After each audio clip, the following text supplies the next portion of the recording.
do jogo como um todo, né? Teve a expulsão logo no início da partida e é aquele teste de paciência, dá pra dizer assim, porque os 2 gols saíram depois dos 40 minutos do segundo tempo, né? Como é que foi a avaliação da postura do time, da atuação, enfim, esse 2-0 com todas as circunstâncias que o jogo colocou, né? Paciência e persistência, né? A gente pode classificar a partida de hoje, né? Porque desde a formação do São José já era uma ideia de fazer linha de 5 e nos negar campo, né? No momento que eles perderam o jogador, eles abriram mão de ter um centroavante no meio dos zagueiros e defenderam com 10, abrindo mão de jogar e buscando alguma jogada esporádica, né? E dentro dessa tentativa de construção a gente teve dificuldade no primeiro tempo para achar os espaços.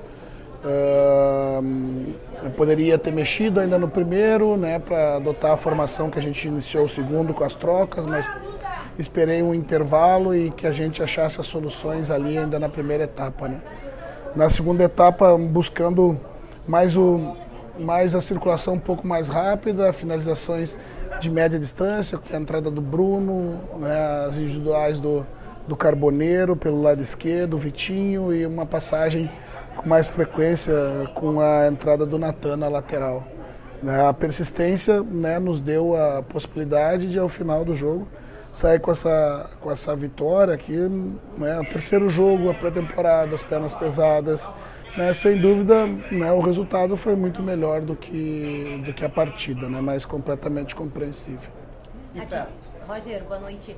Eu gostaria que você falasse um pouco mais sobre essa estreia do Carboneiro, né? Um jogador que recém chegou, fez poucos treinos, mas que já entra e marca um gol, um golaço, inclusive. Se essa característica da finalização tem chamado a atenção também nos treinamentos.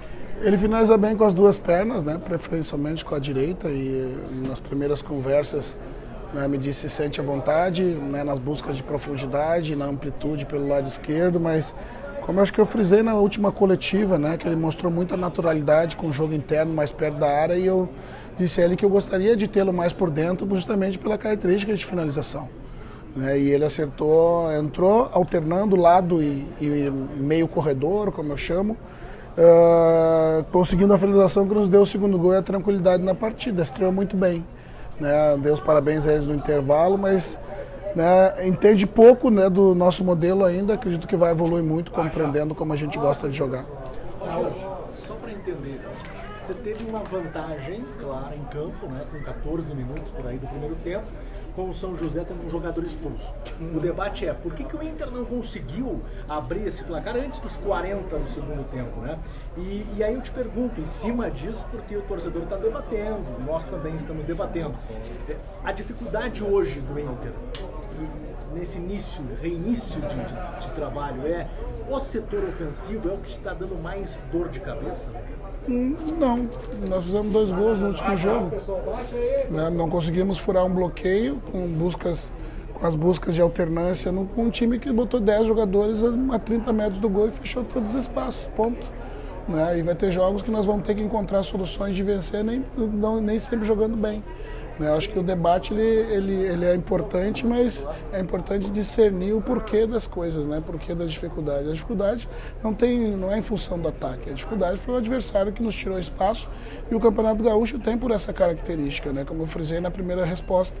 O adversário já veio com a ideia de linha de 5 para nos tirar espaço. Com o jogador a menos, né, estacionou na entrada da área, né, e buscou atrasar o jogo a maior parte do tempo que pôde, né, para que a gente não conseguisse ter o volume de jogo suficiente para vencer. Né. Não penso que nada diferente disso, né, e não me preocupo em nenhum momento, né, sobre questão de ataque ou defesa, né, da gente não ter conseguido furar antes do jogo.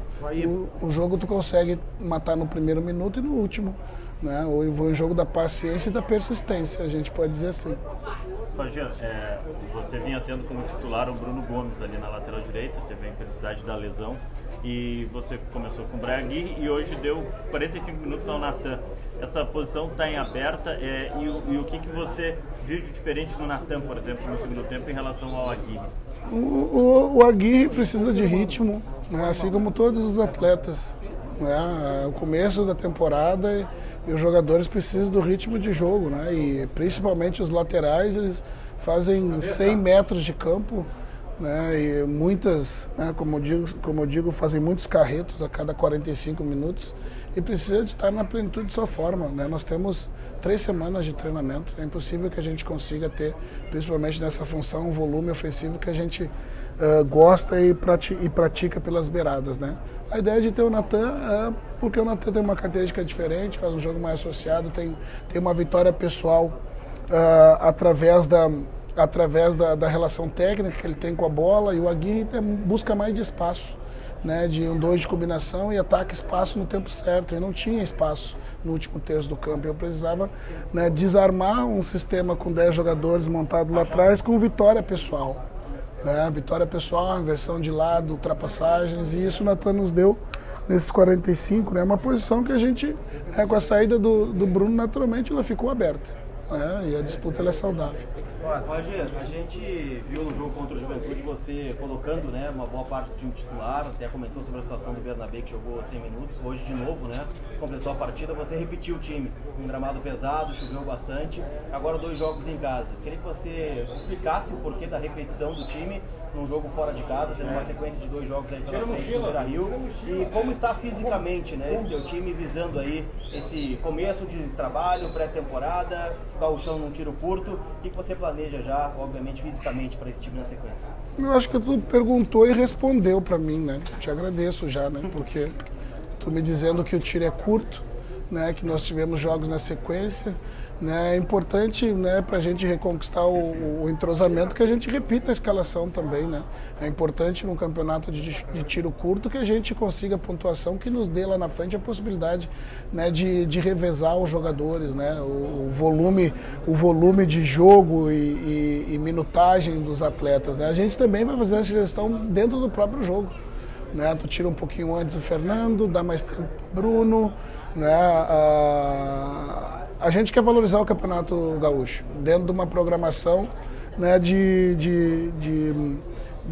sequência de pré-temporada, né, início de um campeonato curto que a gente precisa, né, somar pontos na largada, né? Não dá para fazer essa gestão colocando um time mais alternativo, correndo o risco de lá na frente a gente ser cobrado por que não colocou força máxima desde o começo.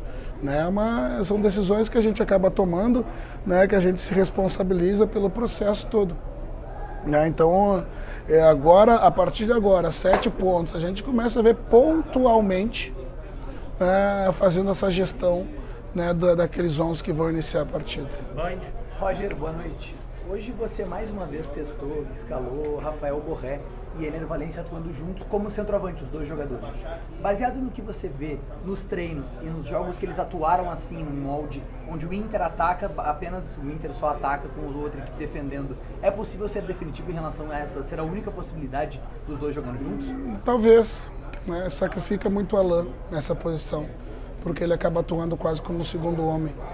Né, num jogo com 1 a menos, né, o Alain fez só o momento ofensivo, né, mas se a gente vai jogar, e geralmente quando a gente coloca numa condição dessa, com 2 atacantes, né, com um time com 11, a gente vai ser muito atacado, né, e isso desgasta muito, né, o Alain, porque ele vai ter que fazer o processo defensivo muito mais, né, do que andar para frente e pressionar os zagueiros, que também desgasta, mas é um outro tipo de desgaste. Né, então a gente vai ter que lidar muito bem com isso, escolher os momentos, né, mas são circunstâncias que ter os 2 à frente, né, o adversário já há um respeito muito grande e a qualidade deles pode fazer diferença pra gente. Né. Roger, um dos pontos positivos além da vitória hoje foi a estreia do Carboneiro, que conseguiu marcar um gol, conseguiu chamar a atenção. Em relação ao Vitinho, que é quem tem sido testado também nesta função, o Carboneiro hoje fez uma função um pouco diferente, foi mais para a esquerda, variou muito porque é uma circunstância muito específica de um jogo com 1 a menos. É claro que você não vai falar individualmente, mas a que nível se ganha pontos estrear fazendo um gol em relação às outras estreias que teve, como nessa função que o Inter tem bastante número? Eu tenho que medir muito as avaliações, porque também o lado preferencial do Vitinho também é o lado esquerdo.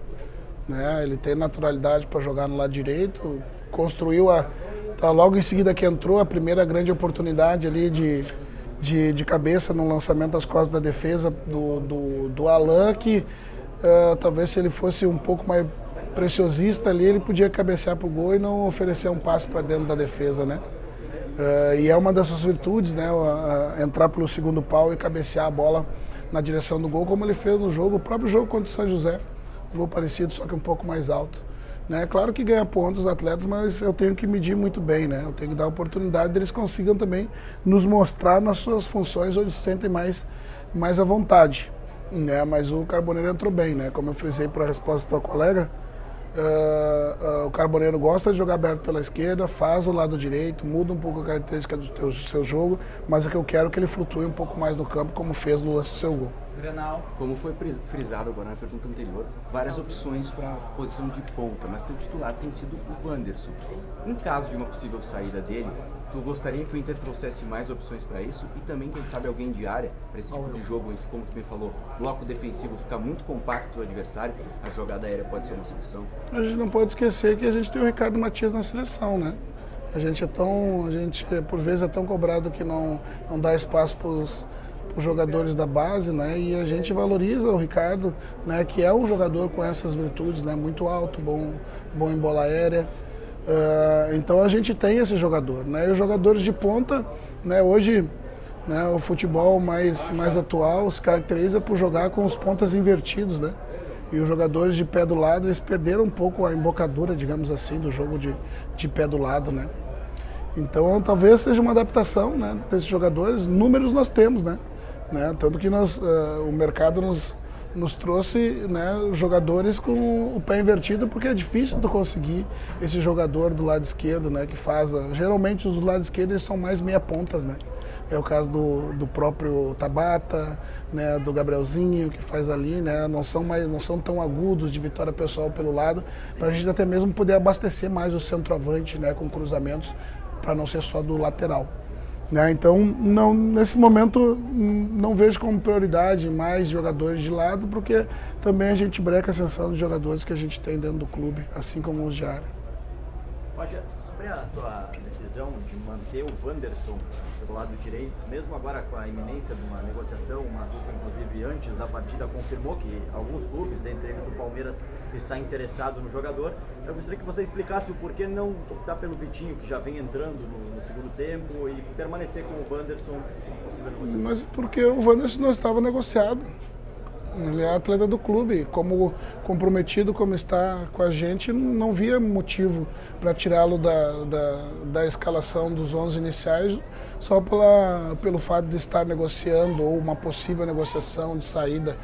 Ter se mostrado muito profissional, né, nos treinos desde o começo de ano, tem garantido essa posição no lado do campo, né? Me recordo acho que do primeiro jogo, né, de ter conversado com ele e com Wesley para entender qual dos dois mudava mais a característica, trocando de lado, né? E ele prontamente se colocou à disposição para jogar do lado direito, dizendo que era uma questão de adaptação somente, e de fato, né, ele tem conseguido alternar a jogada individual pelo lado, o jogo interno de meio corredor. Não havia nenhum motivo para que eu tirasse o Wanderson do campo, né, ou da titularidade, somente por uma questão, né, de possível saída ou interesse de outros clubes. Obrigado, Roger. Boa noite.